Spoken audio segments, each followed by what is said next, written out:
Good morning student. हमारे previous lecture से आप आगे की ओर स्टार्ट करेंगे। तो आज हम वर्किंग रूल पढ़ेंगे कि हम किस तरीके से v की वैल्यू निकालेंगे। तो वर्किंग रूल में सबसे पहले जो इक्वेशन अपने को दी हुई है उसमें d2y/dx कोफिशिएंट को 1 बनाना है। यानी जो स्टैंडर्ड इक्वेशन जो आपने लिखी थी linear differential equation of second order, उसमें देखिए इसका कोफिशिएंट आपने 1 बनाया था। फिर आपने लिखा था p dy/dx plus q y equal to r, जहां पर लिखा था where p q and r are function of x only. This is the linear differential equation of second order, standard linear differential equation of second order हम इस तरीके से लिखते हैं। वर्किंग रूल में आपको ये बताना चाहते हैं कि जो भी आपको इक्वेशन दी हुई होगी, आवश्यक नहीं कि उसमें dy बाई डी एक्स का कोफिशिएंट 1 हो। तो हम जो भी यहाँ पर कोफिशिएंट जो भी यहाँ पर आपके पास होगा मल्टीपल में, उसको आप थ्रू आउट इक्वेशन से डिवाइड कर देना। तो ये अपने आप d2y/dx का कोफिशिएंट 1 बन जाएगा। उसके बाद हमने बताया था इसमें सेकंड कि जो हमारे पास पर्टिकुलर सॉल्यूशन जो हमने मारा था y equal to u v, तो u जो है वो हमारे पास नोन है।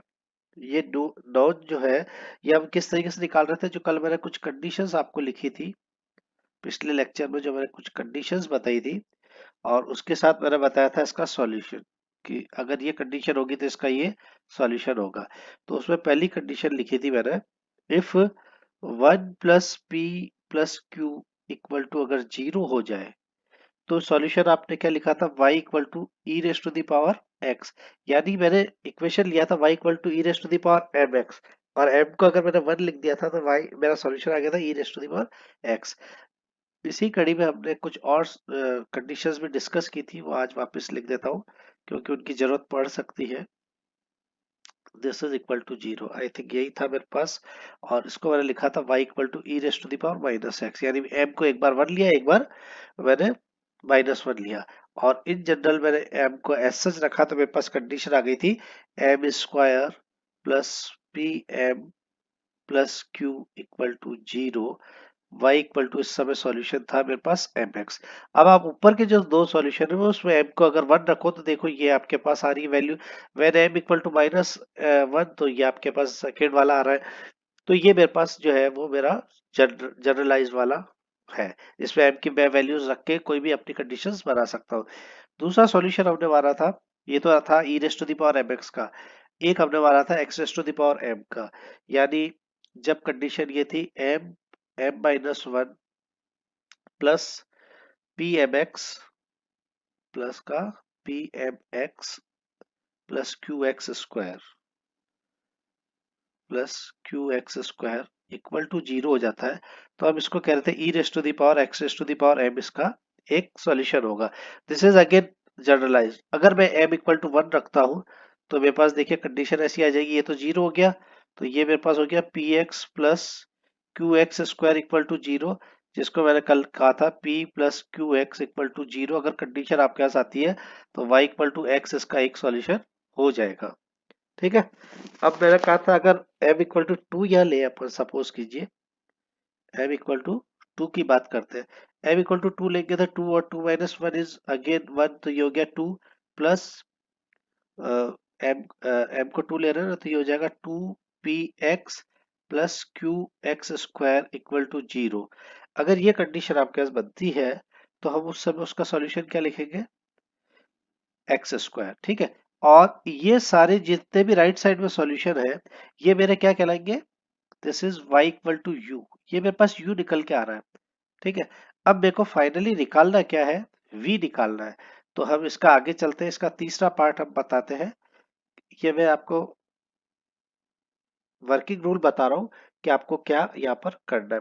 हम यहाँ मानते थे let y equal to u v जो है be the complete solution of equation जो हम ऊपर हमने मानी थी। हमारी इक्वेशन क्या थी, उसमें हम ये मानते थे, तो हमारे पास इक्वेशन बन के आती थी d2v by d x square plus, ये कल वाले लेक्चर में आप देख लेना, अगर आपको ध्यान नहीं हो तो आप वहां से इसको देख सकते हो मैं क्या चीज लिख रहा हूँ। ये plus p plus 2 upon u u du by dx और dv by dx equal to r अपॉन u। ठीक है, फिर हमने यहाँ क्या माना था, dv by dx, this is v, dv by dx equal to small p माना था। तो ये इक्वेशन रिड्यूस हो गई थी लीनियर इक्वेशन में, यानी dp by dx plus p plus 2u du by dx p equal to r by u। अब r p और स्मॉल u जो है वो सारे के सारे फंक्शन ऑफ आपके पास x है। ठीक है, और ये हम इस तरीके से लीनियर इक्वेशन ये हो गई थी, तो हमने यहाँ पर इंटीग्रेटिंग फैक्टर लिखा था इसका e raise to the power, ये यहाँ पर आ जाएगा इंटीग्रल में विथ dx। ठीक है, जो भी कुछ हमारे पास आएगा, क्योंकि p और u जो है वो फंक्शन ऑफ x है, तो हम इंटीग्रल इसका x के साथ करके निकाल सकते हैं और फिर हम इसकी इक्वेशन को सॉल्व कर लेंगे, वो हमारे पास आएगी p में। फिर p को हम वापस से क्या करेंगे, dv बाई dx, p को हम वापस सब्सटीट्यूट करेंगे किससे, dv बाई dx से, और फिर हम करेंगे देन इंटीग्रेट। तो हमारे पास यहाँ से v की वैल्यू आ जाएगी, और v की वैल्यू आते ही हमने u तो ऊपर से निकाला था, कौन सी कंडीशन से, कौन सी कंडीशन से हमने u निकाला था, इन कंडीशन से तो मेरे पास आ जाएगी u की वैल्यू, यहाँ से तो मेरे पास आएगी u की वैल्यू। अब जो भी मेरे पास आएगी, मुझे अभी नहीं पता कि मेरे पास u की वैल्यू या क्या आ रही है। ठीक है, तो हम यहाँ से चलते हैं, ये मेरे पास यहाँ पर u की वैल्यू आएगी, ये तो मेरे पास u हो जाएगा, और v जो है वो यहाँ से आएगा v, तो ये मेरा कंप्लीट सॉल्यूशन हो जाएगा।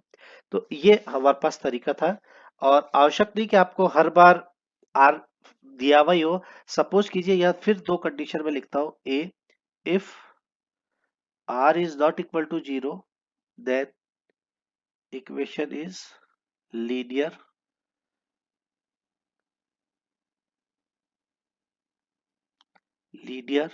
in p, तो हम उसको लीनियर डिफरेंशियल इक्वेशन से सॉल्व कर लेंगे। सेकंड, सपोज कीजिए if r equal to 0 then हम इसको कैसे करेंगे, सेपरेशन ऑफ वेरिएबल से इसको सेपरेट कर लेंगे इक्वेशन को, और v की वैल्यू को हम निकालेंगे। हमारा मेन मकसद रहेगा v की वैल्यू निकालना, जिससे हम हमारा कंप्लीट सॉल्यूशन कर पाए।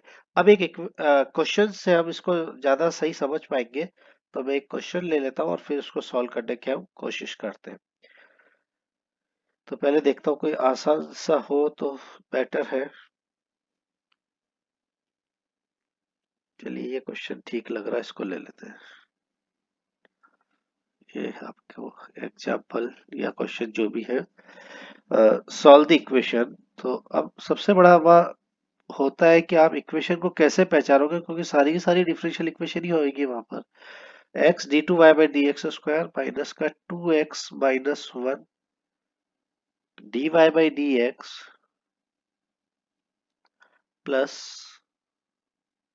x-1 y equal to 0। देखो, पहले इक्वेशन में मैंने r को 0 ही मान के सॉल्व किया है, जिससे कि मेरे पास थोड़ा आसान हो जाएगा सॉल्व करने में। अब मैंने क्या कहा था, जब मैं इसको सॉल्व कर रहा हूं, तो मैंने सबसे पहले आपको बताया था कि d2y by d x coefficient को मुझे 1 बनाना है। 1 बनाने का मतलब मुझे थ्रू आउट इस इक्वेशन को x से डिवाइड करना है। तो ये इक्वेशन हो जाएगी मेरी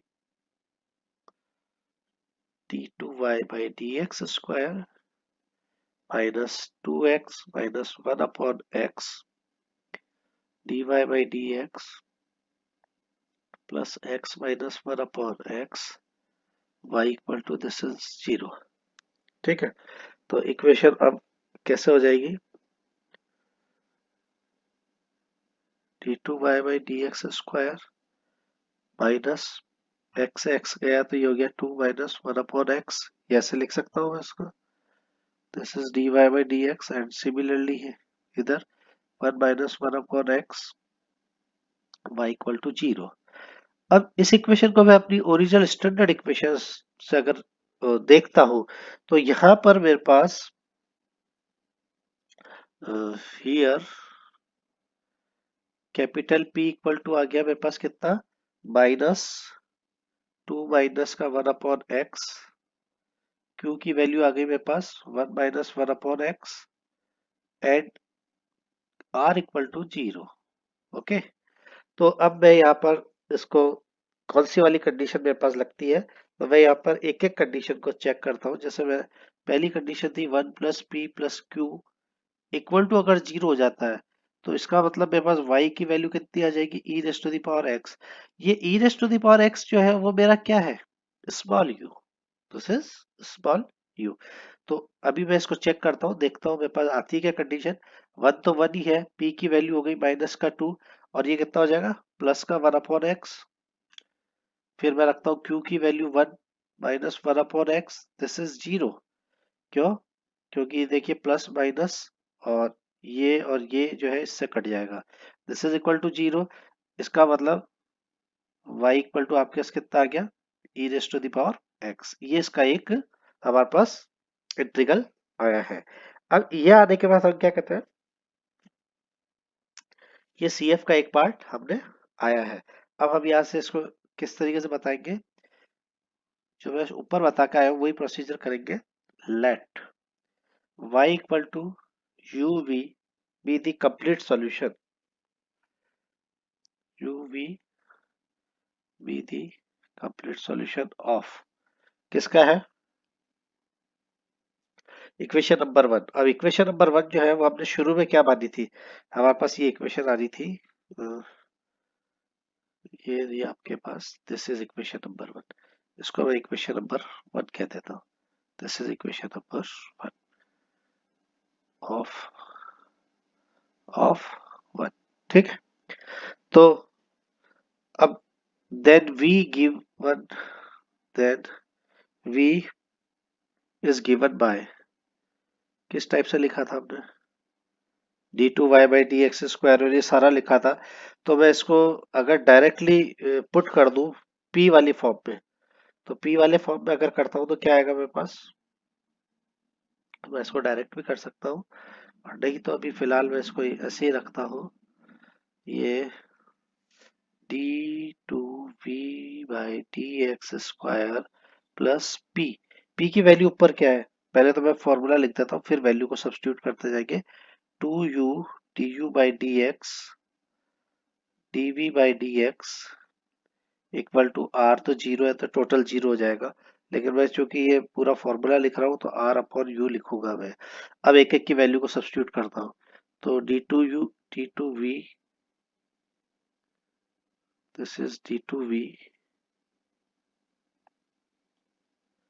D two v by d x square plus p. P की वैल्यू कितनी थी, माइनस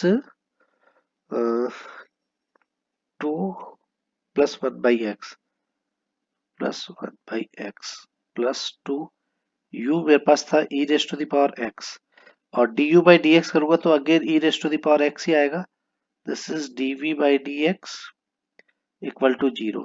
क्योंकि यह u जो है वो ऊपर ने ऊपर निकाल लिया है, u आपके पास है e raise to the power x, इसको विद रिस्पेक्ट टू dx करोगे तो this is e raise to the power x ही आएगा, ठीक है। ये e raise to the power x से e raise to the power x काट दो, इस 2 से 2 काट दो, तो कुल मिला के आपके पास इक्वेशन क्या आ गई,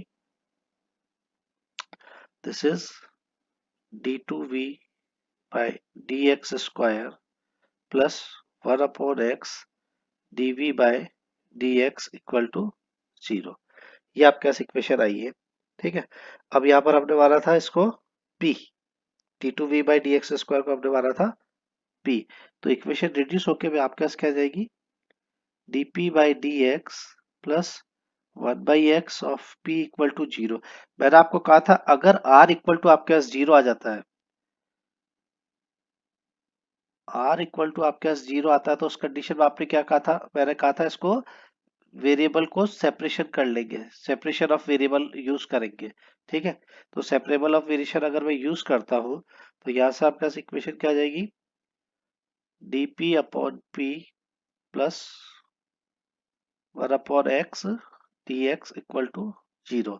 तो यहां से अगर इसको सॉल्व करें तो आपके पास क्या आ रहा है, इंटीग्रेट कर दीजिए, दिस इज इंटीग्रेट, तो this implies log p plus log x equal to log of सब integration constant of integration C1। ठीक, तो मैं यहाँ से इसको लिख सकता हूँ, this implies log of px equal to log C1 and this is equal to px equal to C1, px equal to C1। अब मुझे एक्चुअल में निकालना है v, तो मैं अगेन सब्स्टिट्यूट करता हूँ p की वैल्यू को, और p की वैल्यू मेरे पास क्या थी, मेरे पास p जो था वो था dv by d of x। ठीक है, तो ये हो जाएगा dv by d of x, x equal to C1, x equal to C1। तो this implies dv equal to C1 upon x of dx। हम इसको ये कर सकते हैं, और अब यहाँ से मैं इसको इंटीग्रेट कर देता हूँ, तो मेरे पास देखिए v निकल के आता है क्या, ये इंटीग्रेट मैंने इसको किया तो ये तो हो गया v equal to C1 log of x, और एक और इंटीग्रेशन कांस्टेंट ऑफ इंटीग्रेशन आएगा C1 log of x plus C2 plus of C2। अब देखिए मेरे पास कंप्लीट सॉल्यूशन जो हो जाएगा वो क्या हो जाएगा, hence the required solution is y equal to uv। यही आपने कंप्लीट सॉल्यूशन माना था, तो y इक्वल टू u तो आपके पास था e raise to the power x, और v अभी जस्ट हम निकाल के आए C1 log of x plus C2। This is the complete solution, ये आपका आंसर आएगा। तो इस एक एग्जांपल से मैंने आपको बताया कि किस टाइप से आपको उसे सॉल्व करना है। हम नेक्स्ट लेक्चर में इसके आगे के एग्जांपल्स को और डिस्कस करेंगे कि हमारे पास ये अभी तो r इक्वल टू हमने 0 लेके किया था, थोड़ा आसान क्वेश्चन लिया था। जब r की वैल्यू आ जाएगी तो थोड़ा सा क्वेश्चन बढ़ जाएगा, और उसमें फिर वो क्वेश्चन लीनियर डिफरेंशियल इक्वेशन हो जाएगी फर्स्ट ऑर्डर की इन v। तो जब इसको सॉल्व करेंगे तो हमारे पास इंटीग्रेटिंग फैक्टर भी आएगा, हो सकता है इंटीग्रेटिंग फैक्टर थोड़ा टेढ़ा हो जाए, तो क्वेश्चन थोड़ा लेंथी हो सकता है। लेकिन हमारा प्रोसीजर यही रहेगा कि हम d2y/dx के कोफिशिएंट को सबसे पहले 1 बनाएंगे, फिर उसके बाद हम लिखेंगे let the complete solution of equation 1, जो भी इक्वेशन 1 होगी जिसमें d2y/dx के कोफिशिएंट को 1 बनाएंगे, उसमें हम v की वैल्यू को हम हमारे उससे निकाल लेंगे कि 1 plus p plus q equal to 0 हो रहा है, या 1 minus p plus q equal to 0 हो रहा है। जो भी हमारे पास कंडीशन आती है उसके करस्पॉन्डिंग उसका सॉल्यूशन हमारे पास क्या होता है। ठीक, फिर उसके बाद हम लिखते हैं कि अगर u v इसका कंप्लीट सॉल्यूशन है, तो v के लिए हम क्या लिखते हैं, d2v/dx square plus p plus 2u du/dx dv/dx whole multiply dv/dx equal to r/u, where p and r function of x and u is also function of x।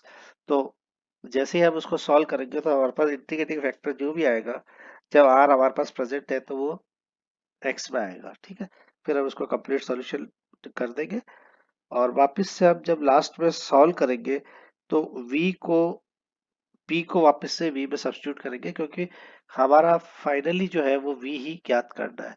और फिर हम इस तरीके से जो हमने यहाँ लिखा है इस तरीके से दोनों की वैल्यू को सब्स्टिट्यूट करके कंप्लीट सॉल्यूशन बनाएंगे। तो आज के लिए इतना ही है, थैंक यू।